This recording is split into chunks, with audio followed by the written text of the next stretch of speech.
കേരളത്തിൽ ഭയങ്കര പ്രമാദമായ ഒരു സംഭവം നടന്നു. അത് അവരുടെ കല്യാണമാണ്. ആ കല്യാണത്തിന് ഒരു കോണ്ടെക്സ്റ്റ് ഉണ്ട്. വിവാഹ പിന്തുടർച്ചാവകാശ നിയമം. അതിലെന്താണ് ആർഎംപിയുടെ നിലപാട്? അത് തന്നെയാണ്. ആ നിയമത്തിനോട് നമുക്ക് യോജിക്കാൻ പറ്റില്ലല്ലോ. പെൺമക്കൾക്ക് അവകാശമില്ലാത്ത പെൺകുട്ടികൾ, ആൺകുട്ടികളില്ലെങ്കിൽ പെൺകുട്ടികൾക്ക് സ്വത്തവകാശം പോകുന്നില്ല. അത് ആ മരുമക്കത്തായ സമ്പ്രദായം നിൽക്കുന്നത് അത് മാറണം. മുസ്ലിം നിയമത്തിൽ പെൺകുട്ടികൾക്ക് ഒട്ടും സ്വാതന്ത്ര്യങ്ങളോ അഭിപ്രായങ്ങളോ ഇല്ലാത്ത വിഭാഗങ്ങൾ, അവരത് സമ്മതിച്ചു തരുന്നില്ലെങ്കിലും അതാണ് പൊതുവായിട്ടുള്ളത്. അതിനെന്താ, എല്ലാ മതക്കാർക്കും തുല്യ പ്രാധാന്യം, മനുഷ്യനായി ജീവിക്കാനുള്ള അവസരം. ഇത് ഇസ്ലാമിൻ്റെ അത്ഭുതകരമായ ഫിലോസഫിയാണ്. ഇസ്ലാമിൽ എന്നെ അടുത്ത് അമ്പരപ്പിക്കുന്നത് സ്ത്രീ സംരക്ഷണമാണ്. ലോകത്തിൽ സ്ത്രീകൾക്ക് ഏറ്റവും കൂടുതൽ സ്വാതന്ത്ര്യം, സ്ത്രീകൾക്ക് ഏറ്റവും കൂടുതൽ സംരക്ഷണം കിട്ടിയത് ഇസ്ലാമിക സമൂഹങ്ങളിലാണ്. പരസ്യപ്രവാചകൻ നിയമം ഉണ്ടാക്കി എന്താണ്? സ്വത്ത് വീതിക്കുമ്പം ആൺകുട്ടിയുടെ പകുതി സ്വത്ത് പെൺകുട്ടി കൊടുത്തിരിക്കണം. അപ്പോൾ ചില ആളുകൾ വിചാരിക്കും ഇതെന്ത് പരിപാടിയുടെ, ആണുങ്ങളുടെ പകുതിയല്ലേ പെണ്ണുങ്ങൾ കൊടുത്തു തന്നു. പക്ഷേ ലോകത്തിൽ സ്ത്രീകൾക്ക് സ്വത്തവകാശം പരസ്യപ്രവാചകന് മുമ്പ് ആരും കൊടുത്തിട്ടില്ല എന്നുള്ള മനസ്സിലായി കാണാം. ഒറ്റ സമൂഹത്തിൽ പോലും സ്ത്രീക്ക് സ്വത്തവകാശമില്ല. പ്രവാചകനാണ് ആദ്യമായി സ്വത്തവകാശം കൊടുത്തത്. സ്വത്തവകാശം കൊടുക്കുമ്പോൾ ലോകത്തിൽ ഒരു രാജ്യത്തിനും ഇല്ലാത്തവരുടെ സ്വത്തവകാശം ഇസ്ലാമിക സ്ത്രീക്ക് കിട്ടി. യൂറോപ്പിലൊക്കെ സ്വത്ത് അവകാശം മാത്രമേ കിട്ടൂ, അപ്പൻ്റെ സ്വത്തിൽ മാത്രമേ അവകാശം കിട്ടൂ, വേറെ സ്വത്തിന് അവകാശം കിട്ടുകയില്ല. ഇന്ത്യയിലെ അപ്പൻ്റെ സ്വത്തിന് അമ്മയുടെ സ്വത്തിന് അവകാശം കിട്ടും. പക്ഷേ പരസ്യപ്രവാചകൻ എന്ത് ചെയ്തു? പിതൃസ്വത്തവകാശം, മാതൃസ്വത്തവകാശം, ഭ്രാതൃസ്വത്തവകാശം, പുത്രസ്വത്തവകാശം. അമ്മ ജീവിച്ചിരിക്കുമ്പോൾ ഒരു ആൺകുട്ടി മരിച്ചാൽ അവൻ്റെ സ്വത്തിൻ്റെ 1/6 അമ്മയ്ക്ക് കിട്ടും. ആ അമ്മ മരുമോട് മുമ്പിൽ തണ്ടിക്കൊണ്ട് നടക്കണ്ട, മോൻ്റെ സ്വത്തിൻ്റെ 1/6 അപ്പം തന്നെ അമ്മയ്ക്ക് കിട്ടും. പുത്രസ്വത്തവകാശം ഇസ്ലാമിൽ മാത്രമേ ഉള്ളൂ, ലോകത്ത് ഒരിടത്തും വേറെ ഇല്ല. അപ്പോൾ അങ്ങനെ 4 സ്വത്തവകാശം സ്ത്രീക്ക് കിട്ടി. പിന്നെ വളരെ ശ്രദ്ധേയമായിട്ട് പ്രവാചകൻ സ്ത്രീകൾക്ക് ചെയ്ത വലിയ അനുഗ്രഹമാണ്. ലോകത്തിലെ എല്ലാ സമൂഹത്തിലും കല്യാണം കഴിക്കുമ്പം സ്ത്രീയുടെ വീട്ടിൽ നിന്ന് പുരുഷൻ്റെ വീട്ടിലേക്ക് സ്ത്രീധനം പോയിക്കൊണ്ടിരുന്നു. പ്രവാചകൻ പറഞ്ഞു പറ്റില്ല, ആ പെൺകുട്ടിയെ നല്ല പെൺകുട്ടിയായി വളർത്തിക്കൊണ്ടുവന്നതിന് അങ്ങോട്ട് മൊഹർ കൊടുത്തിട്ട് വേണം കല്യാണം കഴിക്കാൻ. അപ്പോൾ ഇസ്ലാമിക രാജ്യങ്ങളിൽ ഒരു 6 പെൺമക്കളുള്ള ഒരു അമ്മയുണ്ടെങ്കിൽ അവൾ ഇസ്ലാമിലെ ആ ദേശത്തെ ഏറ്റവും പണക്കാരിയാണ്. കേരളത്തിലെങ്ങാണ് ഒരു സ്ത്രീക്ക് 6 പെൺമക്കളുണ്ടെങ്കിൽ തൂങ്ങിച്ചാവുകയല്ല, അതല്ല മാർഗ്ഗം ഉണ്ടോയെന്ന് സംശയമാണ്. അപ്പോൾ പെൺകുട്ടികൾക്ക് കല്യാണം കഴിക്കുമ്പോൾ ഒരു മൊഹറും കിട്ടും, സ്വത്ത് വീതം വെക്കുമ്പോൾ പകുതി സ്വത്തും കിട്ടും. അപ്പോൾ മൊഹറും ഈ പകുതി സ്വത്തോടെ കൂട്ടുമ്പോൾ ഇസ്ലാമിക സമൂഹത്തിൽ ആൺകുട്ടി കിട്ടിയതിനേക്കാൾ സ്വത്ത് കൂടുതലാണ് പെൺകുട്ടിക്ക്. മൊഹറും പ്ലസ് പകുതി സ്വത്തും കൂടി. കേരളത്തിൽ മാത്രം പ്രവാചകനേക്കാൾ ബുദ്ധിയുള്ള ചില ആശാന്മാരുണ്ട്.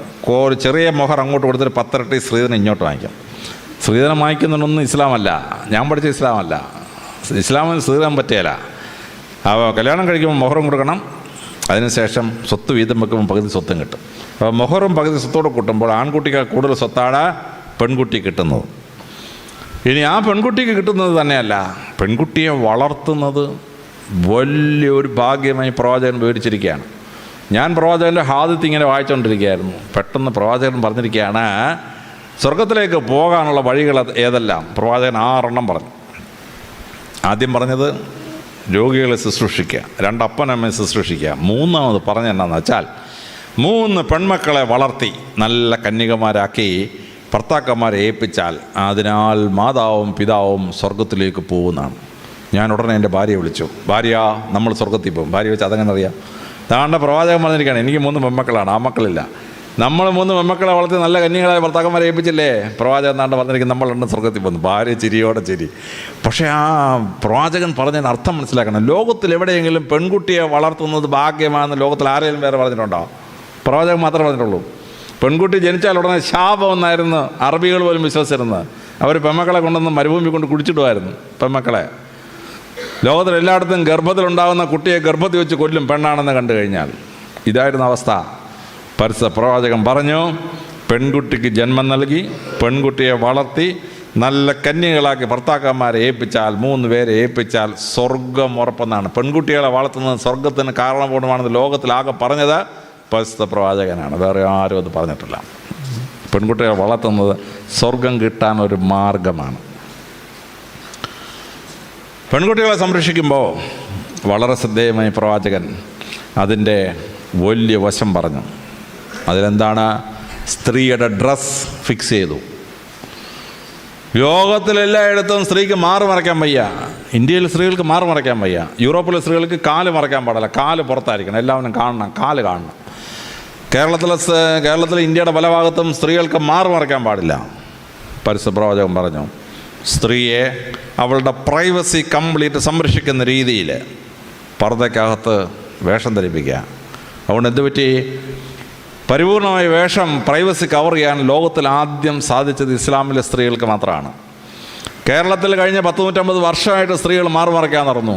പക്ഷേ മറ്റുള്ള സമുദായത്തിലെ സ്ത്രീകൾ മാറുമറയ്ക്കാൻ നടന്നപ്പോഴും കേരളത്തിൽ മറച്ചുകൊണ്ട് നടന്നത് മുസ്ലിം സ്ത്രീ മാത്രമേ ഉള്ളൂ. ഒരു രാജാവ് തടഞ്ഞില്ല. ബാക്കിയുള്ള സ്ത്രീകളെല്ലാം മാറുമറയ്ക്കാൻ നടക്കുന്നു. ഇസ്ലാമിലെ സ്ത്രീകൾ മാത്രം മറച്ചുകൊണ്ട് ശരീരം മുഴുവൻ മറച്ചുകൊണ്ട് നടക്കുകയാണ്. പ്രൈവസി സംരക്ഷിച്ചുകൊണ്ടുള്ള വേഷം ലോകത്തിൽ ആദ്യം സ്ത്രീകൾ കൊടുത്തത് പരിശുദ്ധ പ്രവാചകനാണ്. പ്രൈവസി കംപ്ലീറ്റ് സംരക്ഷിക്കാൻ പറ്റി. കേരളത്തിലെ സ്ത്രീകൾ മാറുമറയ്ക്കാൻ നടന്നു. അവസാനം ശ്രീനാരായണ ഗുരുവും അയ്യങ്കാളി എല്ലാം കൂടി വളരെ ബന്ധപ്പെട്ട് സ്ത്രീയുടെ മറച്ചു കൊടുത്തു. സ്ത്രീയുടെ മറച്ചു കൊടുത്തപ്പോൾ തന്നെ സ്ത്രീകൾ എന്ത് ചെയ്യുന്നത്? പുറകുവശം കീറി കീപ്പോട്ടാക്കി. ബ്ലൗസിൻ്റെ താഴെ ഒരു വള്ളി മാത്രമേ ഉള്ളൂ, പുറകുവശം മുഴുവൻ എക്സ്പോസ്ഡ്. ചേടാ, കഷ്ടപ്പെട്ട് 100 കൊല്ലം കൊണ്ട് മറച്ചു കൊടുത്തപ്പോൾ സ്ത്രീകൾ ബ്ലൗസ് എല്ലാം കൂടെ പുറകുവശത്ത് വലിച്ചു കീറി പുറകുവശം എല്ലാം പുറത്താക്കി. ഇസ്ലാമിലുണ്ടല്ലോ അന്ത പണി നടക്കുകയില്ല. പുറകുവശം കീറാനൊന്നും പറ്റിയില്ല, മുൻവശം കീറാനും പറ്റിയില്ല. ശരീരം മുഴുവൻ മറച്ചുകൊണ്ട് നടക്കാൻ പറ്റി. അങ്ങനെ ശരീരം മുഴുവൻ മറക്കാൻ ശ്രമിച്ചപ്പോൾ എന്തുണ്ടായി? സ്ത്രീകൾക്കെതിരെയുള്ള അക്രമങ്ങൾ നിന്നു. ലോകത്തിലെല്ലായിടത്തും മൊളസ്റ്റേഷനുണ്ട്. സ്ത്രീകളിങ്ങനെ പുറവശവും മുൻവശമൊക്കെ തുറന്നു നടക്കും. കാണുന്ന പുരുഷന്മാർ കയറിയൊന്നും അള്ളും. ഇസ്ലാം സ്ത്രീയുടെ ഏത് വശം കാണാൻ പറ്റുമോ? ഒന്നും കാണാൻ പറ്റില്ല. അപ്പോൾ അള്ളാൻ പറ്റുമോ? മാന്താൻ പറ്റുമോ? മാന്തിയാലും തുണിയുടെ പുറത്തല്ലേ മാന്താൻ പറ്റുമോ? ശരീരത്തിൽ തൊടാൻ പറ്റുമോ? ശരീരത്തിൽ തൊടാൻ പറ്റിയല്ല. ശരീരം കംപ്ലീറ്റ്ലി പ്രൊട്ടക്റ്റഡാണ്. അതുകൊണ്ട് മൊളസ്റ്റേഷൻ എന്നൊരു ക്രൈം ഇസ്ലാമിക രാജ്യങ്ങളൊന്നുമില്ല. മറ്റെല്ലാ രാജ്യങ്ങളിലും ബലാത്സംഗം നടക്കും, ഭയങ്കര ബലാത്സംഗം. ഇസ്ലാമിക രാജ്യത്ത് എന്താ ബലാത്സംഗം നടക്കാത്ത? ഉന്നാവോ ബലാത്സംഗം നടത്തി സ്ത്രീയെ കത്തിക്കുകയാണ്. ഹൈദരാബാദിൽ ബലാത്സംഗം നടത്തി സ്ത്രീയെ കൊന്നു, കത്തിച്ചു. അറബി ദേശത്ത് എവിടെയെങ്കിലും സ്ത്രീയെ ബലാത്സംഗം ചെയ്ത് കത്തിക്കുമോ? ഏതെങ്കിലും ഇസ്ലാമിക രാജ്യത്ത് പറ്റുമോ? പറ്റുകയില്ല. കാരണം സ്ത്രീയെ തൊട്ട് കളിച്ചാൽ അവനെ പരസ്യമായിട്ട് കൊണ്ടുവന്ന് മുണ്ടുരിഞ്ഞ് നിർത്തി 50 അടിയും കൊടുത്തിട്ട് അവൻ്റെ ലിംഗം ഛേദിച്ച ശേഷം അവനെ തൂക്കിലേറ്റും. അതറിയാവുന്നതുകൊണ്ട് സ്ത്രീയെ തൊടുകയില്ല. ഇസ്ലാമിക രാജ്യങ്ങളാണ് സ്ത്രീകൾ ഏറ്റവും പ്രൊട്ടക്റ്റഡായത്. വേറെ എല്ലാ രാജ്യങ്ങളിലും ബലാത്സംഗം നടക്കും, സ്ത്രീ കൊലപാതകം നടക്കും. ഇസ്ലാമിക രാജ്യം നടക്കുകയില്ല. ഏറ്റവും കുറച്ച് ബലാത്സംഗം നടക്കുന്ന രാജ്യം, ഏറ്റവും കുറച്ച് മൊളസ്റ്റേഷൻ നടക്കുന്ന രാജ്യം ഇസ്ലാമിക രാജ്യങ്ങളാണ്. കംപ്ലീറ്റ്ലി പ്രൊട്ടക്റ്റഡാണ്. സ്ത്രീകൾ ഏറ്റവും കൂടുതൽ പ്രൊട്ടക്റ്റഡാണ്. അത് പ്രവാചകൻ ഉണ്ടാക്കിയ അതിശക്തമായ വേഷവിധാനവും ജീവിതചര്യയിലുണ്ടാക്കിയ മാറ്റങ്ങളുമാണ് സ്ത്രീയെ സംരക്ഷിച്ചത്. ബലാത്സംഗത്തിൽ നിന്നും ഇതിൽ നിന്നും രക്ഷിച്ചു. ഇനി ഇസ്ലാമിക രാജ്യങ്ങളിൽ പ്രവാചകൻ വരുന്നതിന് മുമ്പ് പെൺകുട്ടി ഉണ്ടായാലേ മരുഭൂമി കൊണ്ട് കുഴിച്ചിടുമായിരുന്നു. ബദർ യുദ്ധവും ഉഹൂദ് യുദ്ധവും കൂടെ കഴിഞ്ഞപ്പോഴത്തോടുകൂടി പുരുഷന്മാരുടെ എണ്ണം കുറവും സ്ത്രീകളുടെ എണ്ണം വളരെ കൂടുതലുമായി. അപ്പോൾ പ്രവാചകന് മനസ്സിലായി പെൺകുട്ടികൾ വിവാഹം കഴിക്കാൻ നിൽക്കുന്ന അവസ്ഥ ഉണ്ടാവും. അങ്ങനെ അവസ്ഥ ഉണ്ടായിക്കഴിഞ്ഞാൽ രാജ്യത്ത് അരാജകത്വം ഉണ്ടാവും, ലൈംഗികമായ അരാജകത്വങ്ങളും വേശ്യാവൃത്തി ഉണ്ടാവും. അപ്പോൾ അത് തടയണ്ടേ? പ്രവാചകൻ പറഞ്ഞു, ഒരു പുരുഷന് ഒന്നിലേറെ സ്ത്രീകളെ കല്യാണം കഴിക്കാം. 5 വ്യവസ്ഥയുണ്ട്, തോന്നിവാസം ചെയ്യാൻ പറ്റില്ല. അങ്ങനെ 5 വ്യവസ്ഥ വെച്ച ശേഷം ഒന്നിലേറെ സ്ത്രീകളെ വിവാഹം കഴിക്കാൻ സമ്മതിച്ചെങ്കിലും പ്രവാചകൻ, എൻ്റെ കയ്യിലിരിക്കുന്ന പരിശുദ്ധ ഖുർആൻ്റെ 4-ാമത്തെ ചാപ്റ്ററിൻ്റെ 4-ാമത്തെ ശ്ലോകം, ഒന്നിലേറെ ഭാര്യമാരുണ്ടെങ്കിൽ എല്ലാ സ്ത്രീകളോടും തുല്യ സ്നേഹം പ്രകടിപ്പിച്ചിരിക്കണം. അങ്ങനെ ഒന്നിലേറെ സ്ത്രീകളോട് തുല്യ സ്നേഹം പ്രകടിപ്പിക്കാൻ പുരുഷൻ അസാധ്യമായതിനാൽ ഏക ഭാര്യയാണ് ഉത്തമം. ഏക ഭാര്യയാണ് ഉത്തമം. ഇതാണ് പരിശുദ്ധ ഖുർആൻ പറയുന്നത്. ഏക ഭാര്യയാണ് ഉത്തമം. ആ ഏക ഭാര്യയാണ് ഉത്തമം എന്ന് പറയുന്ന നീതിശാസ്ത്രം, ആ നീതിശാസ്ത്രമാണ് ഇസ്ലാമിലെ സ്ത്രീകളെ രക്ഷിച്ചത്. ഇപ്പോൾ കേരളത്തിൽ കണ്ടോളൂ, 1000 പുരുഷന്മാർക്ക് 1058 സ്ത്രീകളാണ് കേരളത്തിൽ. ഹിന്ദു മതത്തിലും ക്രിസ്തു മതത്തിലും 1000 പുരുഷന്മാർ 1000 സ്ത്രീകളെ കല്യാണം കഴിച്ചു. 58 സ്ത്രീകൾ എക്സസ്സാണ്. 58 സ്ത്രീകൾക്ക് ഭർത്താക്കന്മാരില്ല, 1000 പുരുഷന്മാരില്ല. ആ 58 സ്ത്രീകൾ എക്സസ് ആയത് കാരണം ഹിന്ദു മതത്തിലും ക്രിസ്തു മതത്തിലും സ്ത്രീകളുടെ വിവാഹപ്രായം പതുക്കെ 21, 22, 24, 26. ഇപ്പോൾ കേരളത്തിലെ ക്രിസ്ത്യാനികൾക്ക് മിക്കവാറും 26, 27 വയസ്സായിട്ടേ കല്യാണം നടക്കുള്ളൂ. കാരണം 1000 പുരുഷന്മാർക്ക് 1058 സ്ത്രീകളുള്ളതുകൊണ്ട് 1000 പുരുഷന്മാർ 1000 സ്ത്രീകളെ കെട്ടിക്കഴിഞ്ഞാൽ 58 എക്സസ് ആണ്. പക്ഷേ കേരളത്തിലെ ഇസ്ലാമിലെ സ്ത്രീകൾക്ക് ആ പ്രശ്നമില്ല. ഒന്നിലേറെ സ്ത്രീകളെ ഭർത്താക്കങ്ങൾ കല്യാണം കഴിക്കുന്ന പുരുഷന്മാരുണ്ട്, പണമുള്ള പുരുഷന്മാർ. അവർ ആ 58 എക്സസിനെ അങ്ങ് അബ്സോർവ് ചെയ്തു. അപ്പോൾ 1000 പുരുഷന്മാർ 1058 സ്ത്രീകളെ കെട്ടിക്കോളും. അപ്പോൾ കല്യാണം കഴിക്കാതെ പെണ്ണുങ്ങൾ വീട്ടിൽ നിൽക്കുന്ന പ്രശ്നമില്ല. ഇസ്ലാം ആ പ്രശ്നം പരിഹരിച്ച് കേരളത്തിൽ ഈ സിറ്റുവേഷൻ ഉണ്ടാകുന്ന 1400 കൊല്ലത്തിന് പ്രവാചകൻ നിയമം ഉണ്ടാക്കി. പക്ഷേ മറ്റു സമുദായങ്ങൾക്ക് രക്ഷയില്ല. കല്യാണം കഴിക്കാതെ സ്ത്രീകൾ നിൽക്കുന്ന അവസ്ഥയുണ്ടായി. അതുകൊണ്ട് എന്തുണ്ടായി? പ്രോസ്റ്റിറ്റ്യൂഷൻ കുറഞ്ഞു. ലോകത്തിലെ മറ്റ് സംഭവങ്ങളിലെല്ലാം പ്രോസ്റ്റിറ്റ്യൂഷനുണ്ട്. ഇസ്ലാമിൽ പ്രോസ്റ്റിറ്റ്യൂഷൻ ഇല്ല. കാര്യം അൺമാരീഡായിട്ട് ഫ്രീ സപ്ലൈ വിമനെ കിട്ടുന്നില്ല ഇസ്ലാമിൽ. ഒരു പുരുഷൻ ഒന്നിലേറെ സ്ത്രീകളെ കല്യാണം കഴിക്കുന്നുണ്ട്. അൺമാരീഡ് വിമൻ ജീവിക്കാൻ വേണ്ടി പ്രോസ്റ്റിറ്റ്യൂഷൻ പോകുന്നൊരവസ്ഥ ഇസ്ലാമിലില്ല. അതുകൊണ്ട് ഇസ്ലാമിക രാജ്യങ്ങളിലാണ് ഏറ്റവും കുറച്ച് prostitution. Very very few. No prostitution. Prostitution ചെയ്താൽ സ്വർഗം കിട്ടത്തില്ല. വളരെ ഭംഗിയായിട്ട് അവസ്ഥയുണ്ടാക്കി. പെൺമക്കൾ ശല്യമാണെന്ന് കണ്ടതുകൊണ്ട് ഗർഭത്തിലുള്ള കുട്ടി ആണോ പെണ്ണോ എന്ന് കണ്ടെത്തിയിട്ട് കുഞ്ഞുങ്ങളെ ചിത്രം ചെയ്യാൻ തുടങ്ങി. ഇപ്പം 3 കൊല്ലം ശിക്ഷയുണ്ട്.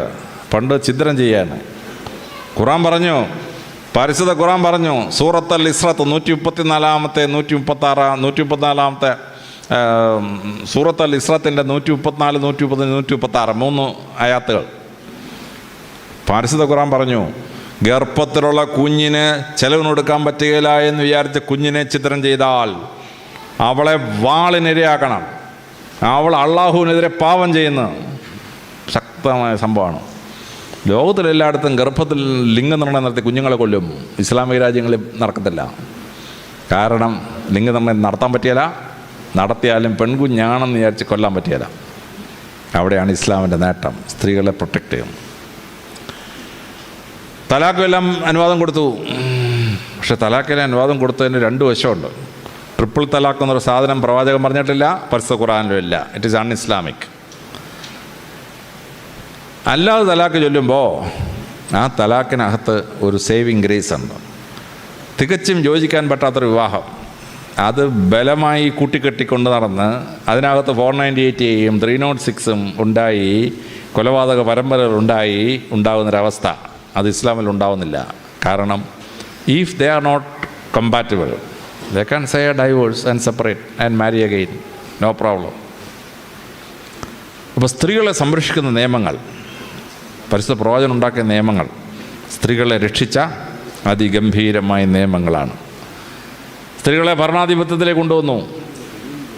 പ്രവാചകൻ്റെ കാലത്ത് തന്നെ സ്ത്രീകൾക്ക് അഡ്മിനിസ്ട്രേഷനിൽ പങ്കുണ്ടായിരുന്നു. സംസാരിച്ച് അഭിപ്രായം പറയാൻ അവകാശം ഉണ്ടായിരുന്നു. അതുകൊണ്ട് എന്തുണ്ടായി? ഏറ്റവും വലിയ ഇസ്ലാമിക രാജ്യമായ ഇന്തോനേഷ്യയിലെ വനിതാ ഭരണാധികാരി 2 ഉണ്ടായി.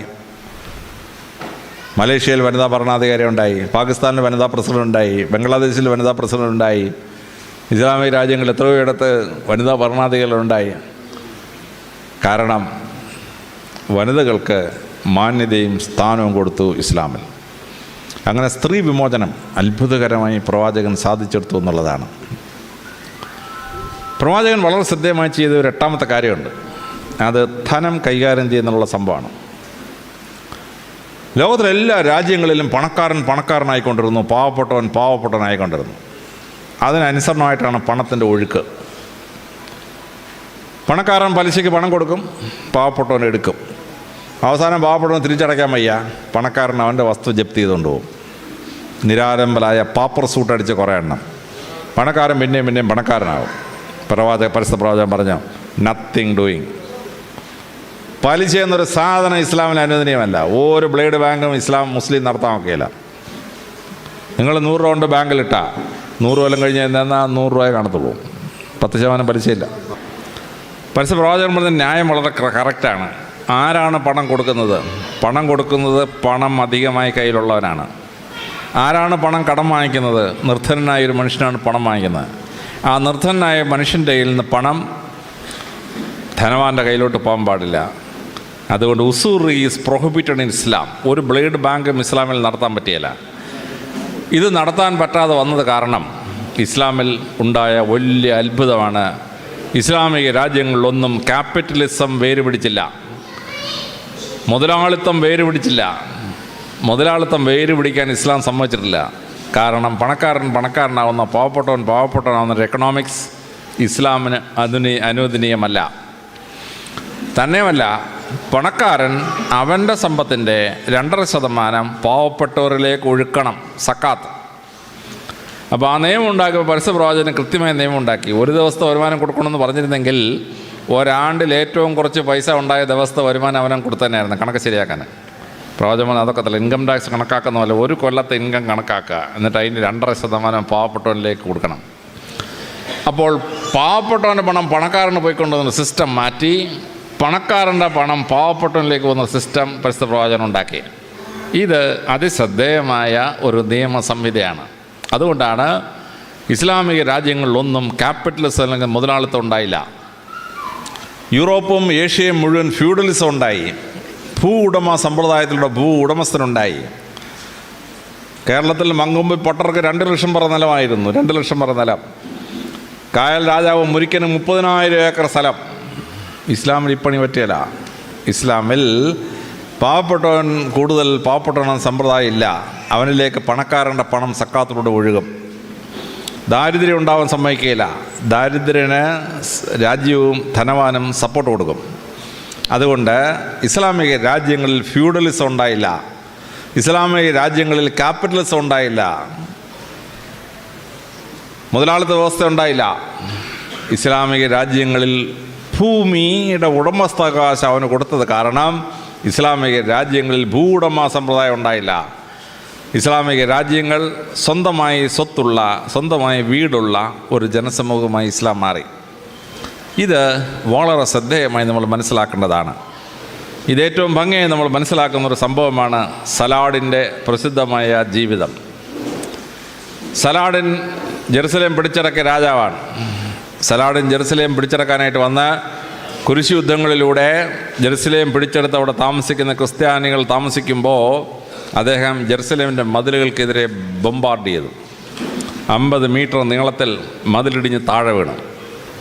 മതിലിടിഞ്ഞ് താഴെ വീണ് കഴിഞ്ഞപ്പോൾ സലാഡിൻ സൈന്യത്തോട് പുറകോട്ട് മാറാൻ പറഞ്ഞു. എന്നിട്ടൊരു സന്ദേശം കൊടുത്തയച്ചു, ക്രിസ്ത്യാനികളുടെ നേതാവ് പുറത്തു വരണം, സമാധാന സന്ധിക്കായി പുറത്തു വരണം. ക്രിസ്ത്യാനികൾ അമ്പരന്ന് പോയി. അവരുടെ നേതാവായി ലിയാണ്ടർ പുറത്തു വന്നു. സലാഡിൻ പറഞ്ഞു, ലിയാണ്ടറെ, ഞാൻ എൻ്റെ സൈന്യത്തെ പുറകോട്ട് മാറ്റിയിരിക്കുകയാണ്. സൈന്യം ഇനി അകത്ത് കയറിയാൽ അക്രമം ഉണ്ടാവും, സ്ത്രീകൾ കൊല്ലപ്പെടും, കുട്ടികൾ കൊല്ലപ്പെടും. ഇത് പരിശുദ്ധ പ്രവാചകൻ ഞങ്ങളോട് സമ്മതിച്ചിട്ടില്ല. യുദ്ധത്തിൽ പങ്കെടുക്കുന്ന പടയാളികൾക്കല്ലാതെ ആർക്കും പരിക്കുണ്ടാകാൻ പാടില്ല. മെക്കക്കാർ മെദീനെ ആക്രമിക്കാൻ വന്നു. പ്രവാചകൻ സൈന്യത്തെ കൊണ്ട് 25 കിലോമീറ്റർ തെക്കോട്ട് പോയി മരുഭൂമി വെച്ച് യുദ്ധം ചെയ്തു. കാര്യം മെദീനയെ വെച്ച് യുദ്ധം ചെയ്താൽ അവിടുത്തെ പാവപ്പെട്ട ജനങ്ങൾ കൊല്ലപ്പെടും, സ്ത്രീകൾ കൊല്ലപ്പെടും. ഉഹൂദ് യുദ്ധത്തിന് വന്നു. പ്രവാചകൻ സൈന്യത്തെ കൊണ്ട് പുറത്തു വന്നു, മരുഭൂമി വെച്ച് യുദ്ധം ചെയ്തു. പട്ടാളക്കാർക്ക് മാത്രമേ പരിക്ക് പറ്റുള്ളൂ. അങ്ങനെ പരിക്ക് പറ്റുന്ന ഒരു സമ്പ്രദായത്തിൽ നിങ്ങൾ നിങ്ങളുടെ സ്ത്രീകളെയും കുട്ടികളെയും എല്ലാം കൂട്ടി നിങ്ങളുടെ സ്വത്തൊക്കെ എടുത്തുകൊണ്ട് നിങ്ങൾ നേരെ ലെബനോനിലോട്ട് പോക്കോളൂ. അവിടെ ക്രിസ്ത്യൻ ഭൂരിപക്ഷ പ്രദേശമാണ്, അവിടെ പോയി താമസിച്ചോളാൻ പറഞ്ഞു. ലിയാണ്ടർ സലാഡിനോട് ചോദിച്ചു, സലാഡിനെ 1096 ക്രിസ്ത്യാനികൾ ഈ ജെറുസലേം പിടിച്ചടക്കുമ്പോൾ നടന്നത് എന്താണെന്ന് അങ്ങേക്കറിയാമോ? അദ്ദേഹം പറഞ്ഞ്, എൻ്റെ വല്യപ്പൻ പറഞ്ഞ് ഞാൻ കേട്ടിട്ടുണ്ട്. ക്രിസ്ത്യാനികളോടൊന്ന് ജെറുസലേം പിടിച്ച ശേഷം അതിനകത്തുള്ള മുഴുവൻ മുസ്ലിങ്ങളെയും വെട്ടി ഞുറുക്കി കഷണമാക്കി കത്തിച്ചു. ലിയാണ്ടർ പറഞ്ഞു, ഇതങ്ങേക്ക് അറിയാമെങ്കിൽ പിന്നെ അങ്ങ് എന്തിനാണ് ഞങ്ങളോട് ഈ മര്യാദ കാണിക്കുന്നത്? സലാഡിൻ പറഞ്ഞു, അത് നിങ്ങളുടെ സംസ്കാരം. പരിശുദ്ധ പ്രവാചകൻ ഞങ്ങളെ പഠിപ്പിച്ചിട്ടുണ്ട്, നിരായുധനായ ഒരാൾ ആക്രമിക്കപ്പെടാൻ പാടില്ല, സ്ത്രീകൾ കൊല്ലപ്പെടാൻ പാടില്ല, കുട്ടികൾ കൊല്ലപ്പെടാൻ പാടില്ല. അതുകൊണ്ട് പ്രവാചകൻ പഠിപ്പിച്ച തത്വം അനുസരിച്ച് നിങ്ങൾ പൊക്കോളാൻ പറഞ്ഞു. ലിയാണ്ടർ തൻ്റെ സ്ത്രീകളെയും കുട്ടികളെയും ആടുമാടുകളെയും സ്വർണവും ഒക്കെ എടുത്തുകൊണ്ട് നേരെ ലെബനോനിൽ പോയി. മുഴുവൻ ക്രിസ്ത്യാനികളും പോയി കഴിഞ്ഞിട്ടാണ് സലാഡിൻ ജെറുസലേമിൽ പ്രവേശിച്ചു. ഒറ്റ മനുഷ്യൻ കൊല്ലപ്പെട്ടില്ല. ആ വലിയ സംഭവം ഹോളിവുഡ് ഒരു സിനിമയാക്കി, സിറ്റി ഓഫ് ഹെവൻ. നിങ്ങൾ ആരെയുള്ള സിറ്റി ഓഫ് ഹെവൻ സിനിമ കണ്ടാൽ അറിയാം സലാഡിൻ ചെയ്ത അത്ഭുതം. ഈ സലാഡിൻ 1194 മരണശയ്യയിലായി. സലാഡിൻ തൻ്റെ ഡോക്ടറെ വിളിച്ചു, ഡോക്ടറെ, ഞാനിനി എത്ര കാലം ജീവിച്ചിരിക്കും? ഡോക്ടർ പറഞ്ഞു, രാജാവ് ചാവുന്ന സമയം പ്രവചിച്ചാൽ എൻ്റെ കഴുത്തിന് ഉണ്ടെങ്കിൽ തലയുണ്ടാവുമോ രാജാവേ എന്ന് പറഞ്ഞു. സലാഡിൻ പറഞ്ഞു, ഇത് സലാഡിനാണ് പറയുന്നത്, നീ പറഞ്ഞോ, ഒരു കുഴപ്പമില്ലാന്ന് പറഞ്ഞു. ഡോക്ടർ സലാഡിനോട് പറഞ്ഞു, സലാഡിൻ അങ്ങ് 1 ആഴ്ചയിൽ കൂടുതൽ ജീവിച്ചിരിക്കുമെന്ന് എനിക്ക് സംശയമാണ്. സലാഡിനോട് തന്നെ ധനകാര്യമന്ത്രി വിളിച്ചു വരുത്തി എൻ്റെ പേരിൽ എത്ര സ്വർണ്ണ നാണയം, എത്ര വെള്ളി നാണയം, എത്ര സ്വത്തുക്കൾ, എത്ര പൈസ എൻ്റെ ഉണ്ടെന്ന് പറയാൻ പറഞ്ഞു. ധനകാര്യമന്ത്രി എല്ലാം കണക്കെടുത്തുകൊണ്ട് കൊടുത്തു. സലാഡിൻ ഒരു വിളംബരം നടത്തി. അടുത്ത വെള്ളിയാഴ്ച നിസ്കാരം കഴിഞ്ഞ് ഞാൻ പുറത്തു വരുമ്പോൾ എന്നിൽ നിന്ന് സഹായം കിട്ടാൻ ആഗ്രഹിക്കുന്ന ആരെങ്കിലും ഉണ്ടെങ്കിൽ മുസ്ലിം പള്ളിയുടെ മുമ്പിൽ വരണം, ഞാൻ നിങ്ങൾക്ക് സഹായിക്കാൻ ആഗ്രഹിക്കുന്നു. വെള്ളിയാഴ്ച നിസ്കാരം കഴിഞ്ഞ് സലാഡിൻ ഇറങ്ങി വന്നപ്പം 8500 പേർ അവിടെ തടിച്ചു കൂടിയിരുന്നു. കേരളം എങ്ങാനോ ആയിരിക്കണമായിരുന്നു. 8.5 ലക്ഷം മിനിമം എത്തിയനായിരുന്നു സലാഡിൻ്റെ കയ്യിൽ നിന്ന് സഹായം വാങ്ങിക്കാൻ. അറബികൾ മര്യാദക്കാരാണ്, അവർ 8500 പേരെ വന്നുള്ളൂ. വന്നവർക്കെല്ലാം സലാഡിൻ ഒരു സ്വർണ്ണ നാണയം വെച്ച് കൊടുത്തു. വന്നവർക്കെല്ലാം സലാഡിൻ 40 വെള്ളി നാണയം കൊടുത്തു. സലാഡിൻ അവരോട് ചോദിച്ചു, നിങ്ങൾക്ക് സ്വന്തമായി വസ്തുവില്ലാത്തൊരു കൈവെക്കാൻ പറഞ്ഞു. അങ്ങനെ കൈവക്കി സലാഡിൻ്റെ പേരിലുണ്ടായിരുന്ന വസ്തുക്കൾ ഈക്വലായിട്ട് വീതിച്ചു കൊടുത്തു. ഒരാൾക്ക് 20 ഏക്കർ വെച്ച് കിട്ടി. അവിടെ നിന്നവർക്കല്ല, കൈവക്കിയവനല്ല. നിങ്ങളിൽ ഈ വസ്തു കിട്ടിയിട്ട് വീട് വെക്കാൻ പൈസ ഇല്ലാത്ത എത്ര പേരുണ്ടെന്ന് ചോദിച്ചു. കൈവക്കി തൻ്റെ കയ്യിലുണ്ടായിരുന്ന ബാക്കി മുഴുവൻ പൈസയും ഈക്വലായിട്ട് കൈവക്കിയവർക്ക് വീതിച്ചു കൊടുത്തു. 8500 പേരും സന്തോഷമായിട്ട് പോയി. സലാഡിൻ ധനാര്യമന്ത്രിയോട് ചോദിച്ചു, ഇനി എൻ്റെ പേരിൽ എന്തെങ്കിലും ബാക്കിയുണ്ടോ? ധനാര്യമന്ത്രി പറഞ്ഞു, ഒന്നുമില്ല, അങ്ങ് നിസ്വനാണെന്ന് പറഞ്ഞു. സലാഡിൻ പറഞ്ഞു, ഞാൻ മരിക്കാൻ തയ്യാറായിരിക്കുന്നു. എന്നിട്ട് അദ്ദേഹം ഒരു കൽപ്പന പുറപ്പെടുവിച്ചു, ഒരു വിൽപ്പത്രം. ഞാനത് വായിച്ച് അമ്പരന്ന് പോയി. എന്തൊരു വിൽപ്പത്രം! അദ്ദേഹം പറഞ്ഞു, സാധാരണ രാജാക്കന്മാർ മരിക്കുമ്പോൾ ചെങ്കോലും കിരീടവും മോതിരവും അഴിച്ചു മാറ്റും. പക്ഷെ ഞാൻ മരിക്കുമ്പോൾ ഇത് 3 മാത്രമല്ല, എൻ്റെ ശരീരത്തിലെ മുഴുവൻ വസ്ത്രവും അഴിച്ചു മാറ്റണം, ചെങ്കോലും കിരീടവും മോതിരവും കൂടാതെ. ഞാൻ കിടന്ന എൻ്റെ കൊട്ടാരത്തിലെ മുഴുവൻ ഫർണിച്ചറും മേശയും കസേരയും എല്ലാം എടുത്ത് പാവപ്പെട്ടവർക്ക് ഫർണിച്ചറില്ലാത്തവർക്ക് കൊടുത്തേക്കണം. എൻ്റേതായ കുറേ വസ്ത്രമുണ്ട് എൻ്റെ കൊട്ടാരത്തിനകത്ത് അലമാരയിൽ. ആ അലമാരയിലുള്ള മുഴുവൻ വസ്ത്രവും പുറത്തെടുത്ത് വസ്ത്രമില്ലാത്ത പാവങ്ങൾക്ക് വീതിച്ച് കൊടുത്തേക്കണം. എന്നിട്ട് ഞാൻ ജനിച്ചു വീണപ്പോൾ എങ്ങനെ നഗ്നനായിരുന്നുവോ അതുപോലെ നഗ്നനാക്കി എന്നെ ആ മരുഭൂമി കൊണ്ട് ഇന്ന് മണൽ മാറ്റി അങ്ങ് കുഴിച്ചിട്ടേക്കണം. എൻ്റെ ശവകുടീരത്തിൻ്റെ എൻ്റെ കല്ലറയുടെ മുമ്പിൽ ഒരു ശവകുടീരം പണിയരുത്, എൻ്റെ ഒരു താജ്മഹലും പണിഞ്ഞേക്കരുത്, ഒരു മൗസോളിയും പണിഞ്ഞേക്കരുത്. ഞാൻ അവിടെ അടക്കപ്പെട്ടെന്ന് മാത്രം അവിടെ എഴുതി വെച്ചേക്കാം. ഈജിപ്തും സിറിയയും പാലസ്തീനും ഇസ്രായേലും സൗദി അറേബ്യയും കുവൈറ്റും ഇറാഖും 16 ഇപ്പോഴത്തെ 16 രാജ്യം ഒരുമിച്ച് ഭരിക്കുന്ന രാജാവാണെന്ന് ആലോചിച്ചാണ്.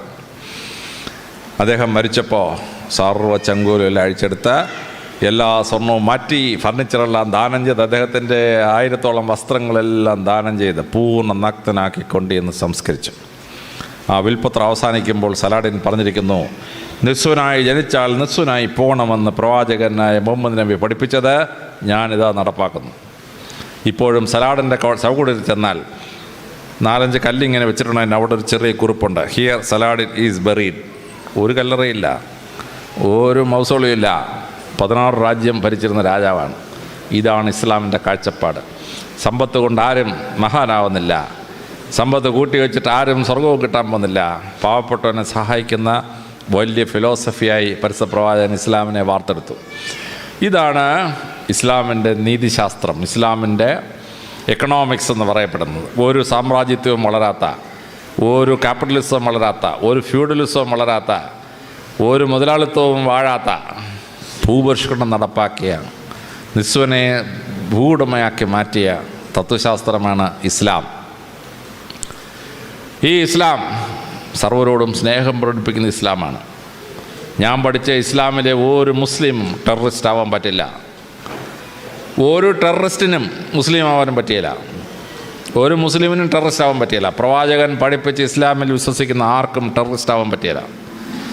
ഒരു ടെററിസ്റ്റിനും മുസ്ലിം ആവാൻ പറ്റിയില്ല. ഒരു ഒസാമ ബിൻ ലാദൻ മുസ്ലിമല്ല, ഒരു അബൂബക്കർ അൽ ബാഗ്ദാദി മുസ്ലിമല്ല. പ്രവാചകൻ പഠിപ്പിച്ചതാണ്. നിരപരാധികളെ കൊല്ലുന്നത് ഇസ്ലാമിൻ്റെ പ്രാക്ടീസ് അല്ല, ബോംബ് വെക്കുന്ന ഇസ്ലാമിൻ്റെ പ്രാക്ടീസ് അല്ല. അതാണ് മഹത്തായ ഇസ്ലാം, പ്രവാചകൻ പഠിപ്പിച്ച ഇസ്ലാം. പ്രവാചകൻ 9 ചെയ്തത് ഒരു ഭരണക്രമം ഉണ്ടാക്കി. ആ ഭരണക്രമം ലോകത്തിന് മുഴുവൻ അത്ഭുതമായൊരു ഭരണക്രമമാണ്. തിരുവിതാംകൂറും കൊച്ചിയും ഒന്നും ഒരിക്കലും മുസ്ലിങ്ങൾ ഭരിച്ചില്ല. കേരളത്തിലാകെ കണ്ണൂർ പട്ടണത്തിൽ മാത്രം ഒരു അറക്കൽ ബീവി ഉണ്ടായിരുന്നു. പക്ഷേ കേരളത്തിലെ ഭരണക്രമം എടുത്തു നോക്കൂ, അതിൽ ഭൂരിപക്ഷവും ഇസ്ലാമികമാണ്. പണ്ട് ഭരണത്തിന് നേതൃത്വം വഹിച്ച ആളിനെ വിളിച്ചിരുന്ന പേരാണ് ദിവാൻ. ദിവാൻ എന്ന് പറഞ്ഞാൽ അറബി വാക്കാണ്, രണ്ടാമൻ എന്നർത്ഥമാണ്. ദിവാൻ സരസ് പി രാമസ്വാമി അയ്യാർ എന്ന് പറഞ്ഞാൽ ആ ദിവാൻ സ്ഥാനം പ്രവാചകൻ ഉണ്ടാക്കിയ സ്ഥാനമാണ്. റവന്യൂവിൻ്റെ ചീഫിനെ വിളിച്ചിരുന്ന പേര് പേഷ്കാർ. പേഷ്കാർ പ്രവാചകൻ ഉണ്ടാക്കിയതാണ്. പേഷ്കുഷ് എന്ന് പറഞ്ഞാൽ അറബി ഭാഷയിൽ കരം. പേഷ്കുഷ് പിരിക്കുന്നവൻ പേഷ്കാർ. അതിനെ ബ്രിട്ടീഷുകാർ വന്നപ്പോൾ ഇംഗ്ലീഷിൽ ട്രാൻസ്ലേറ്റ് ചെയ്തു കളക്ടർ ഓഫ് ടാക്സസ്. പിന്നെ ഈ ഓഫ് ടാക്സസ് നാണക്കേടാന്ന് ICSർക്ക് തോന്നിയാണ് അതങ്ങ് വെട്ടിമാറ്റി. അങ്ങനെയാണ് കളക്ടറായത്. കളക്ടറുടെ ഒറിജിനൽ വാക്ക് പേഷ്കാർ, പേഷ്കുഷ് പിരിക്കുന്നവൻ. അറബിയാണ് സംഭവം.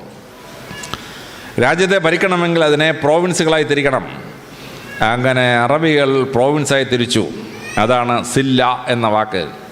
അതാണ് മലയാളത്തിൽ നമ്മൾ ജില്ല എന്നാക്കിയത്. നമ്മുടെ ജില്ല പ്രവാചകൻ ഉണ്ടാക്കിയതാണ്. അറബി ദേശത്ത് നിന്ന് ഒന്നാണ് ജില്ല. ആ ജില്ലയെ ഭരിക്കുന്ന കളക്ടർ അറബി ദേശത്ത് നിന്ന് ഒന്നാണ്. ആ ജില്ലകളെ സബ് ഡിവൈഡ് ചെയ്തു. അങ്ങനെ ഉണ്ടാക്കിയതാണ് താലൂക്ക. താലൂക്ക അറബി വാക്കാണ് താലൂക്ക. ആ താലൂക്ക ഭരിക്കാൻ നമ്മളൊരു ഭരണാധികാരിയെ ഉണ്ടാക്കി, തഹസീൽദാർ. തഹസീൽദാർ അറബിയാണ് തെഹസാലദാർ. ഹസാല എന്ന് പറഞ്ഞാൽ കളക്ട്. തെഹസാലദാർ, വൺ ഹു കളക്ട് ടാക്സസ്. അതാണ് നമ്മുടെ തഹസീൽദാറായത്. പണ്ടത്തെ പോലീസ് ചീഫിനെ വിളിച്ചിരുന്ന പേര് അമിനാദാർ. അറബിയാണ്. ആമീൻ എന്ന് പറഞ്ഞാൽ പ്രൊട്ടക്ഷൻ. അമിനാദാർ എന്ന് പറഞ്ഞാൽ പ്രൊട്ടക്ഷൻ കൊടുക്കുന്നവൻ, സംരക്ഷണം കൊടുക്കുന്നവൻ. പോലീസിലെ ഹവിൽദാർ അറബിയാണ്. ഡഫേദാർ അറബിയാണ്. ജമേദാർ അറബിയാണ്. താലൂക്ക്ദാർ അറബിയാണ്. ഇതെല്ലാം അറബിയാണ്. പ്രവാചകൻ ഉണ്ടാക്കിയ അഡ്മിനിസ്ട്രേറ്റീവ് സിസ്റ്റമാണ് നമ്മുടെ ഈ കേരളം മുഴുവൻ നടക്കുന്നത്. ഗ്രാമപ്രദേശങ്ങളിൽ വില്ലേജ് ഓഫീസിൽ ജമാബന്ദി മാർച്ച് 31. എന്താണ് ഈ ജമാബന്ദി? അറബിയാണ്. ക്ലോഷർ ഓഫ് അക്കൗണ്ട്സ് എന്നുള്ള അറബിയാണ് ജമാബന്ദി. ഇപ്പോഴും നമ്മുടെ വില്ലേജ് ഓഫീസിൽ മാർച്ച് 30 നടക്കുന്ന ജമാബന്ദി. നിയമസംഹിത അറബികൾ ഉണ്ടാക്കി വളരെ ഭദ്രമായി. കരാറിലേർപ്പെട്ടു. കരാർ അറബിയാണ്. കരാർ റദ്ദ് ചെയ്തു. റദ്ദ് അറബിയാണ്. ക്യാൻസൽ ചെയ്യാന്ന് പറയുന്നത് റദ്ദ് അറബിയാണ്. നമ്മൾ പ്രമാണം ഉണ്ടാക്കിയിട്ട് അസൽ കോപ്പി എടുത്തു. അസൽ അറബിയാണ്. ഒറിജിനൽ കോപ്പിയുടെ അസൽ എന്ന് പറഞ്ഞ വാക്ക് അറബിയാണ്. അസൽ. നമ്മൾ 100 രൂപയും കൊണ്ട് കടയിൽ പോയി 70 രൂപയുടെ സാധനം വാങ്ങിച്ചിട്ട് 30 രൂപ ബാക്കി വാങ്ങിച്ച്, ബാക്കി അറബിയാണ്. ഫിനാൻഷ്യൽ ട്രാൻസാക്ഷൻ്റെ ബാക്കി അറബിയാണ്. നമ്മൾ കോടതി ചെല്ലുമ്പോൾ മുൻസിഫ് അവിടെ ഇരുന്ന് വിളിച്ചു. മുൻസിഫ് എന്താണ്? മുൻസിഫ് അറബി വാക്കാണ്. ജഡ്ജി എന്ന് പറയുന്ന മുൻസിഫിന് ആ പേരിട്ടത് അറബിയിലാണ്. പ്രവാചകൻ ഉണ്ടാക്കിയതാണ്. അതാണ് നമ്മുടെ മുൻസിഫായി മാറിയത്.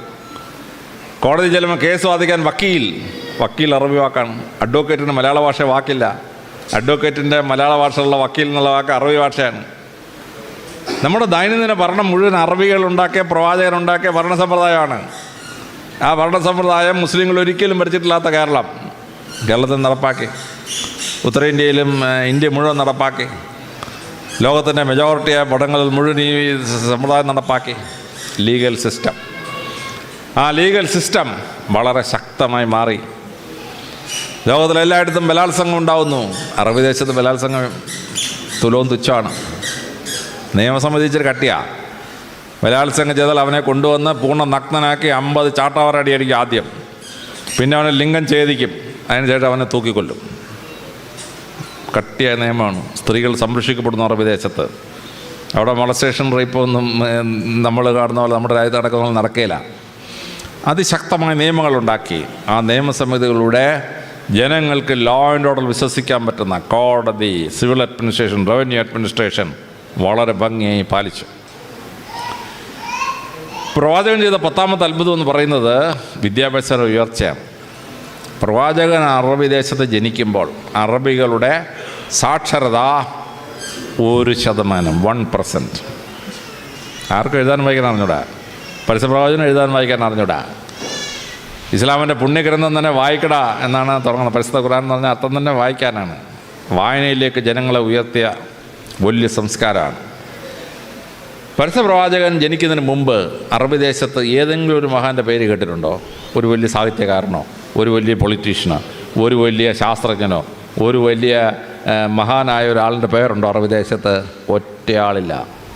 അന്ധകാരത്തിൽ കിടന്നൊരു ഭൂമി വെളിച്ചം കാണുകയാണ് പ്രവാചകൻ വന്നപ്പം. പ്രവാചകൻ എന്ത് ചെയ്തു? ആ ജനതയെ അതിശക്തമായി ഉയർത്തിയെടുത്ത്, വിദ്യാഭ്യാസം ഉയർത്തിയെടുത്തു. പ്രവാചകൻ ആ വിദ്യാഭ്യാസം ഉയർത്തിയെടുത്ത വലിയ സംഭവമാണ് ഞാൻ ടെലിവിഷനിൽ ഒരിക്കൽ പറഞ്ഞത്. കേരളത്തിലെ ജയിലുകളിൽ നിന്ന് ആഹാരം ഉണ്ടാക്കി ജനങ്ങൾ കൊടുക്കുന്നത് 15 കോടിയാണ് ബഡ്ജറ്റില്ലാതെ സർക്കാർ ഫണ്ടിലേക്ക് പോകുന്നത്. തടവുകാർക്ക് റീഎംപ്ലോയ്മെൻറ്റ് കൊടുക്കാനായിട്ട് അവരെ തൊഴിൽ പഠിപ്പിച്ചു. എനിക്ക് ആശയം കിട്ടിയത് പരിശുദ്ധ പ്രവാചകൻ്റെ നിന്നാണ്. ബദർ യുദ്ധം കഴിഞ്ഞു. കുറേ തടവുകാരെ പിടിച്ചുകൊണ്ട് വന്നു. അന്നത്തെ ഇസ്ലാമിക നിയമം അനുസരിച്ച് 10 സ്വർണ്ണ നാണയം കൊടുത്തെങ്കിലേ സ്വാതന്ത്ര്യം കിട്ടൂ. പരസ്യപ്രവാചകൻ എന്ത് ചെയ്തു?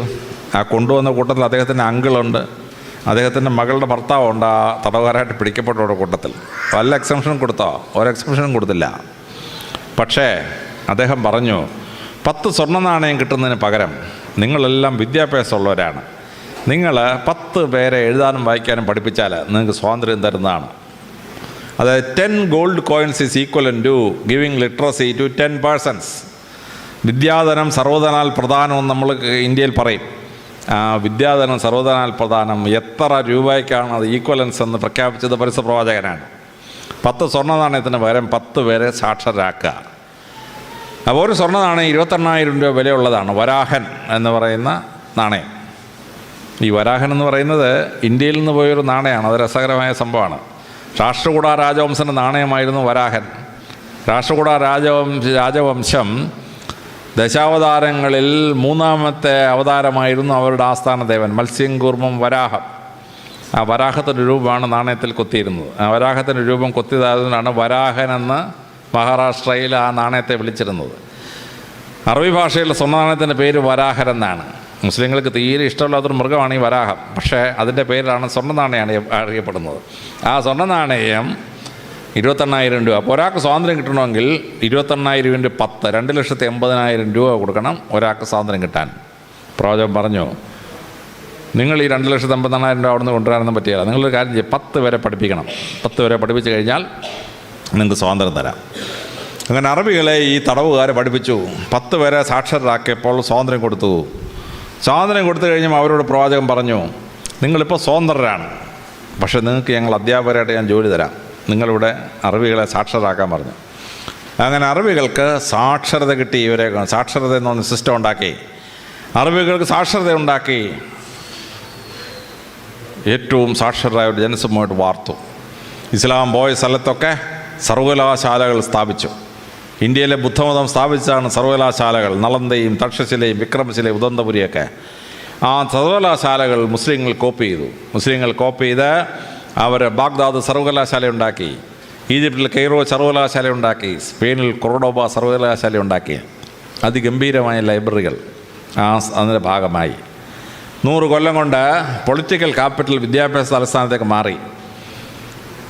ഇറാഖിൻ്റെ തലസ്ഥാനം ബാബിലോണായിരുന്നു. പക്ഷേ 100 കൊല്ലം കഴിഞ്ഞപ്പോൾ തലസ്ഥാനം ബാഗ്ദാദിലേക്ക് മാറി. ഈജിപ്തിൻ്റെ തലസ്ഥാനം മെംഫിസ് ആയിരുന്നു. 100 കൊല്ലം കെയ്റോ യൂണിവേഴ്സിറ്റി ഫംഗ്ഷൻ കഴിഞ്ഞപ്പോൾ ഈജിപ്തിൻ്റെ തലസ്ഥാനം കെയ്റോയിൽ വന്നു. സ്പെയിനിൻ്റെ തലസ്ഥാനം മാഡ്രിഡ് ആയിരുന്നു. പക്ഷേ 100 കൊല്ലം കഴിഞ്ഞപ്പോൾ കൊർഡോബായിലോട്ട് വന്നു തലസ്ഥാനം. ഈ യൂണിവേഴ്സിറ്റികൾ ലോകത്തിന് അറിവ് മുഴുവൻ സമാഹരിച്ച് വെച്ചു. യൂറോപ്പ് മുഴുവൻ അന്ധകാര യുഗത്തിൽ പോയി. ആ അറിവ് മുഴുവൻ ശേഖരിച്ച് വെച്ചത് മുസ്ലിങ്ങളാണ് അവരുടെ യൂണിവേഴ്സിറ്റികളിൽ. ഓവിഡിൻ്റെ മുഴുവൻ പുസ്തകവും നഷ്ടപ്പെട്ടിരുന്നു. അത് മുഴുവൻ അറബിയിൽ നിന്ന് റീട്രാൻസ്ലേറ്റ് ചെയ്തിട്ടാണ് നമ്മൾ കാണുന്ന ഓവിഡുള്ളത്. അരിസ്റ്റോട്ടലിൻ്റെ പകുതി ബുക്ക് നഷ്ടപ്പെട്ടു പോയിരുന്നു, കത്തിപ്പോയിരുന്നു. അരിസ്റ്റോട്ടലിൻ്റെ ബുക്കുകൾ അറബികൾ ട്രാൻസ്ലേറ്റ് ചെയ്ത് വെച്ചിരുന്നു. അത് റീട്രാൻസ്ലേറ്റ് ചെയ്തിട്ടാണ് നാം കാണുന്ന അരിസ്റ്റോട്ടലിൻ്റെ പല ബുക്കും നമ്മൾ കാണുന്നത്. അങ്ങനെ വിശ്വസാഹിത്യവും വിശ്വത്തിലുള്ള നോളജും അവർ ട്രാൻസ്ലേറ്റ് ചെയ്ത് വെച്ചു. പക്ഷേ അവരതിൻ്റെ ഒറിജിനൽ കോപ്പി എടുത്തില്ല. ഉദാഹരണത്തിന് കണക്ക് നമ്മളിന്ന് ലോകത്തിലെ ന്യൂമറൽസിൽ വിളിക്കുന്ന അറബിക് ന്യൂമറൽസ് എന്നാണ്. ആക്ച്വലി അതല്ല, ഇന്ത്യൻ ന്യൂമറൽസാണ്. 0 to 1 2 3 9 9 വരെയുള്ള ഭാഗം. പക്ഷേ അറബികളിൽ നിന്ന് കിട്ടിയതായതുകൊണ്ട് അവർ അറബിക് ന്യൂമറൽസ് എന്ന് വിളിച്ചു. പക്ഷേ മുസ്ലിങ്ങൾ എന്ത് ചെയ്തു? അതിൻ്റെ ഒറിജിനലിൻ്റെ ക്രെഡിറ്റ് എടുത്തില്ല. സായിപ്പന്മാരെന്ത് ചെയ്യുന്നറിയാമോ? ചീന ഭരണി എടുത്തിട്ട് മെയ്ഡ് ഇൻ ഇംഗ്ലണ്ട് എന്നടിക്കും. ചീന ഭരണിക്ക് മെയ്ഡ് ഇൻ ഇംഗ്ലണ്ട്. കണക്കിനെ അറബികൾ വിളിച്ച പേര് ഹിന്ദി സത്ത്, ഇന്ത്യയിൽ നിന്ന് വരുന്ന അറിവെന്നാണ്. ഹിന്ദി സത്ത്. ആ മഹത്തായ വിദ്യാഭ്യാസ പ്രക്രിയ ആൽബറൂണി ഉണ്ടാക്കി, അൽ ഖ്വാറിസിമി ഉണ്ടാക്കി, മഹാന്മാരുടെ ഒരു പണ്ഡിത നിരയുണ്ടാക്കി. ഇസ്ലാം വലിയ വലിയ ലൈബ്രറികൾ സ്ഥാപിച്ചു. കെയ്റോ യൂണിവേഴ്സിറ്റിയുടെ ലൈബ്രറി 1000 ഒട്ടകങ്ങൾ വിചാരിച്ചാൽ ട്രാൻസ്ഫർ ചെയ്യാൻ പറ്റാത്തത്ര വലുതായിരുന്നു എന്നാണ് ചരിത്രത്തിൽ രേഖപ്പെടുത്തിയിരിക്കുന്നത്. മംഗോൾസ് ഒന്ന് ഒരുപാട് കത്തിച്ചു, പക്ഷേ ബാക്കിയുള്ളത് രക്ഷപ്പെട്ടു. അങ്ങനെ അന്ധകാര യുഗം കഴിഞ്ഞ് ലോകം തിരിച്ചു വന്നപ്പം ഈ നോളജ് മുഴുവൻ തിരിച്ച് അറബിയിൽ നിന്ന് അതാത് ഭാഷകളോട് ട്രാൻസ്ലേറ്റ് ചെയ്തു. അങ്ങനെ ലോകത്തെ അന്ധകാര യുഗത്തിൽ നിന്ന് പുറത്തുകൊണ്ടുവരാനുള്ള വലിയ വിദ്യാഭ്യാസ പ്രക്രിയയാണ് ഇസ്ലാം ഉണ്ടാക്കിയ വലിയ വിദ്യാഭ്യാസ പ്രക്രിയ. അവരുടെ നിയമ സംഹിത ലോകത്തിന് അത്ഭുതകരമായ ഒരു നിയമ സംഹിതയായിരുന്നു. കേരളവും ഇന്ത്യയുമൊക്കെ മോഡലാക്കിയ നിയമസംഹിതകളിൽ പലതും ഇസ്ലാമിൻ്റെ വലിയ സംഭാവനയാണ്. കുറ്റകൃത്യങ്ങൾ കൺട്രോൾ ചെയ്ത് നിയമം ഉപയോഗിച്ച് അഴിമതി കൺട്രോൾ ചെയ്ത് വളരെ നല്ല ഭരണ സമ്പ്രദായം ഇസ്ലാമിന് സൃഷ്ടിക്കാൻ പറ്റി. പരിശുദ്ധ പ്രവാചകൻ ഉണ്ടാക്കിയ വലിയ നിയമസംഹിത. അതിലേറ്റവും എന്നെ അത്ഭുതപ്പെടുത്തുന്നതാണ് എക്സിക്യൂഷൻ ലെവലിൽ നിൽക്കുന്ന എന്നെപ്പോലുള്ള പോലീസ് ഉദ്യോഗസ്ഥന്മാർക്ക് മാർഗനിർദ്ദേശം കൊടുത്തുകൊണ്ട് പരിശുദ്ധ പ്രവാചകൻ ഇറക്കിയ പ്രസിദ്ധമായ ഹാദിത്ത്. ഒരു സ്ത്രീയുടെ സ്വത്ത് മറ്റൊരാൾ തട്ടിയെടുത്തു. ആ തട്ടിയതെടുത്ത് തിരിച്ചു കൊടുക്കാനായി സ്ത്രീ കംപ്ലൈൻറ്റ് ചെയ്തു. പക്ഷേ റവന്യൂവും പോലീസും നീതി കൊടുത്തില്ല. ആ സ്ത്രീ പരിശുദ്ധ പ്രവാചകൻ്റെ അടുത്തെത്തി. പരിശുദ്ധ പ്രവാചകൻ്റെ അടുത്തെത്തി പ്രവാചകനോട് കംപ്ലൈൻറ്റ് ചെയ്തു. പ്രവാചകൻ ആ നിയമം മനസ്സിലാക്കിയിട്ട് ആ സ്ത്രീക്ക് സ്വത്ത് തിരിച്ചു കൊടുക്കാൻ പറഞ്ഞു. എന്നിട്ട് പോലീസ് ഉദ്യോഗസ്ഥനോടും റവന്യൂ ഉദ്യോഗസ്ഥനോടും പരിശുദ്ധ പ്രവാചകൻ പറഞ്ഞ പ്രസിദ്ധമായ ഹാദിത്താണ്, tears of woman is sparks of fire, it burns where it falls. സ്ത്രീയുടെ കണ്ണുനീർ തീപ്പൊരിയാണ്, അത് വീഴുന്ന സ്ഥലം ദഹിച്ചു പോകുന്നതാണ്. ഇത് ശരിയായിരുന്നെങ്കിൽ കേരളത്തിലെ പോലീസ് സ്റ്റേഷനൊക്കെ എപ്പോഴേ കത്തിപ്പോയാണെന്നറിയാം, അത് വേറെ കാര്യം. എങ്കിലും സ്ത്രീക്ക് കണ്ണീരുണ്ടാവാത്ത രീതിയിൽ രാജാവ് രാജ്യം ഭരിക്കണം. ഇത് വലിയൊരു തത്വം പ്രവാചകൻ ലോകത്തെ പഠിപ്പിച്ചതാണ്. ഒരു സ്ത്രീ വന്ന് പ്രവാചകനോട് പറഞ്ഞു, പ്രവാചക, എൻ്റെ ഭർത്താവ് മരിച്ചുപോയി. എന്നെ ഭർത്താവിനെ ട്രീറ്റ് ചെയ്ത ഡോക്ടർക്ക് ശരിയായ ക്വാളിഫിക്കേഷൻ ഉണ്ടോ എന്ന് എനിക്കൊരു സംശയം. പ്രവാചകൻ ഉത്തരവിട്ടു. മെക്കയിലെ മുഴുവൻ മെഡിക്കൽ പ്രാക്ടീഷേഴ്സിനെ ചെക്ക് ചെയ്യാൻ പറഞ്ഞു. അവൻ്റെ പഠിത്തം വാലിഡാണെന്ന് അറിയാൻ വേണ്ടി. 19 എണ്ണത്തിനെ പിടിച്ച് ഈ വ്യാജ ഡോക്ടർമാരൊന്നും ഉണ്ടായിരുന്നപ്പോഴാണ് ഇത് വായിച്ചപ്പോഴാണ് മനസ്സിലായത്. എല്ലാ വ്യാജനെയും അദ്ദേഹം പിടികൂടി. ഒരാൾക്ക് പ്രാക്ടീസ് ചെയ്യണമെങ്കിൽ അവൻ ക്വാളിഫൈഡ് ആയിരിക്കണം. പ്രവാചകൻ്റെ അടുത്തൊരു സ്ത്രീ വന്ന് പറയുന്നു, ഞങ്ങളുടെ മരിപ്പച്ചയിൽ എൻ്റെ ഭർത്താവ് മരിച്ചുപോയി, ചികിത്സിക്കാൻ ഡോക്ടറില്ലായിരുന്നു പ്രവാചക, അതുകൊണ്ടാണ് സംഭവിച്ചത്.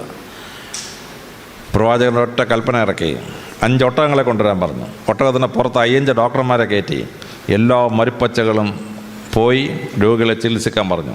സഞ്ചരിക്കുന്ന മെഡിക്കൽ കോളേജ് പരിശുദ്ധ പ്രവാചകൻ ഉണ്ടാക്കിയതാണ്. ഡോക്ടർ 9 മണ്ടയ്ക്ക് പേരും വെച്ചിട്ട് വാടായോടെ പേഷ്യൻസ് എല്ലാം എന്ന് പറഞ്ഞ പരിപാടിയാക്കത്തില്ല. പ്രവാചകൻ പറഞ്ഞു, ഡോക്ടർ രോഗി എവിടെയാണെന്ന് വെച്ചാൽ അവിടെ പോയി ചികിത്സിക്കണം.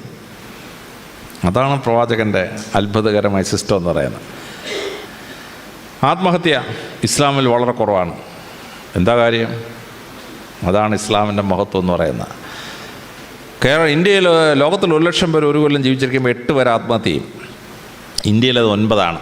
പക്ഷേ കേരളത്തിൽ 35 പേർ ആത്മഹത്യ ചെയ്യും. 1 ലക്ഷം പേർ ഒരു കൊല്ലം ജീവിച്ചിരിക്കുമ്പോൾ 35 ആത്മഹത്യയാണ്.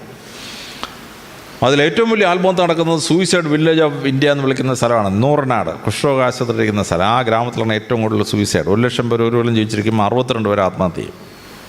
പക്ഷേ ഇതേ കേരളത്തിൽ തന്നെയാണ് മലപ്പുറം ജില്ല.